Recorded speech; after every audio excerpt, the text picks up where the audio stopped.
त्यांच्या जयंतीनिमित्त आपण शिक्षक दिन साजरा करत आहे.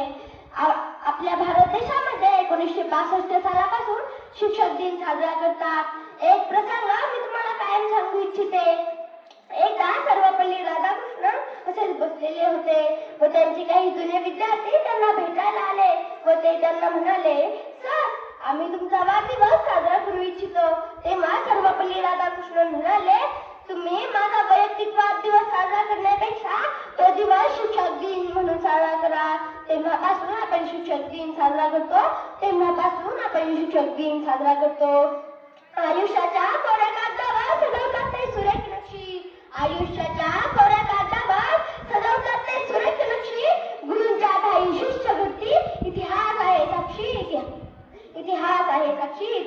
साक्षी.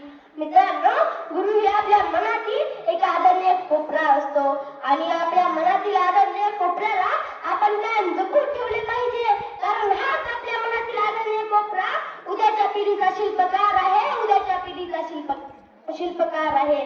मित्रांनो, गुरु आपल्या अपूर्ण जीवनाला पूर्ण करतात. गुरु विना